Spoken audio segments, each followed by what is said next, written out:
Guys, this is the 2016 Chicago Vintage and Custom Drum Show with Vintage Drum Stock. We'll be back.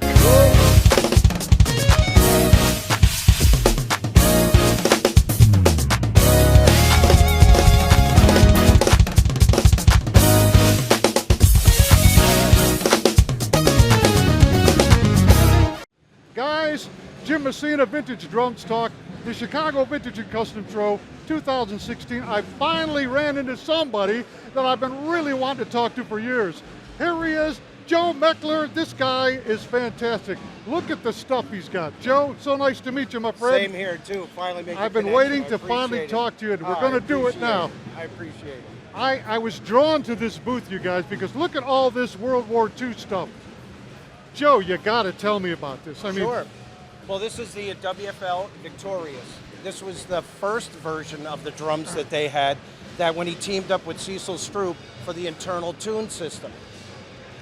Now, if you hold that over, you'll see here it's the rods go in the side of the shell, and they go through the bows of wood, and then the bows of wood flatten, and the rings are floating rings, the bearing edges. And it pushes up and down against the head. That's how they did the tuning system.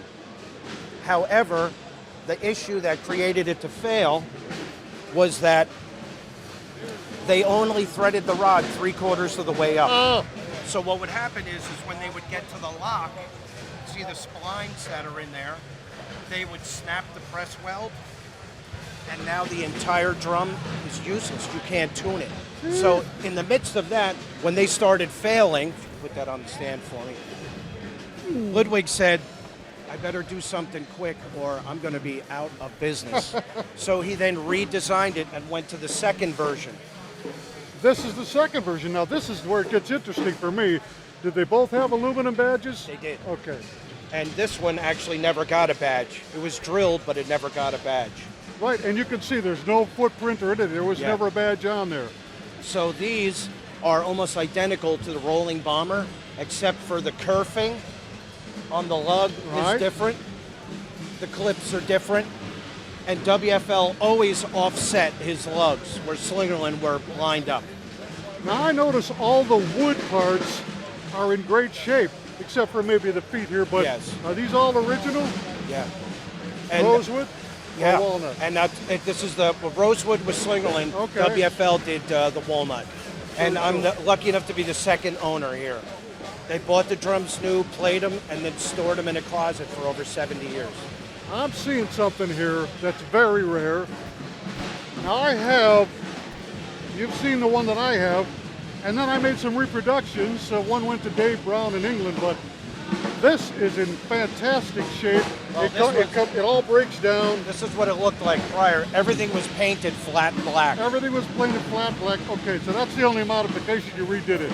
I redid mine too. Yeah. The paint was so bad on it. But mine, the one, I guess I don't know if it's a WFL, was the diamond. The triangle. Triangle That's shape right. instead of the round. And it was stacked like Deco style. Yes. I've seen those. Dave Brown has one of those. Well, he got it from me.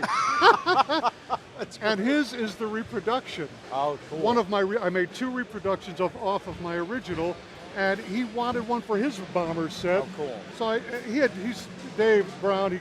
Poor guy couldn't be there this year. Oh, say hello to Dave Brown. Dave, miss you, buddy. We miss you. We want to let you Absolutely. know we love you and we miss you.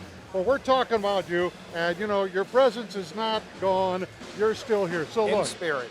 Yes. And anyways, I gave Dave a set. He's given me lugs for my Slingerland Black Beauty, no charge. Yeah. Thank you, Dave. Yes. Anyways, here's the other version that you were talking about once. It has the round base. This pedal, fantastic. Look at that. What did you have to do to that? That I had to carefully get all the black off it and over and be careful and then stain it, and just took my time with it because it's fragile. That's why they didn't last, but they gave it the old college try, Where did you find these? Where we find them all, and word of mouth is starting to pick up more since I decided to be the World War II guy, and things have been kind of coming the way more. I've been looking for the World War II guy for years, and there was an old guy years ago, but you're the new World War II guy, because I've got a couple rolling bomber sets I'm working on at home, but it's going to be a long time before they're done. And that's an okay process. Like, for instance, from Chicago Music Exchange, the Dreadnought, the white Marine Pearl Dreadnought, that snare, an 11 and a 26. And it came with like 14 and 15-inch hoops. Didn't understand what was going on. Today, a fellow walks up to me and says, "Did you buy that Dreadnought kit? Chicago?" "Yeah." He said, "I have the extra parts." What a stroke of luck. I went, because the woman found the parts, he sought me out, came to the show, and there they are. Fantastic. I couldn't believe it. I said, so it's all connected, you know? Joe, seriously, this is the best collection of World War II drums I've seen. I appreciate that. You know what's cool about vintage drum collecting, guys? This is what I've told you for years, and Joe has done it. When I first started collecting, you can collect anything you find as long as it's old, and then you start to mature and you decide what you want to do. Mike Corrados collects snare drums only, 20s, 30s, 40s usually. Joe has honed in, this is your passion now, World War II drums. This is what a fantastic collection from a fantastic collector. Joe Meckler, we'll be talking to him a little later too. Joe, appreciate I'm so glad that I got so to much. meet you, man. Me too. Thank you so much, man. We'll be back, folks. VintageDrumsTalk.com.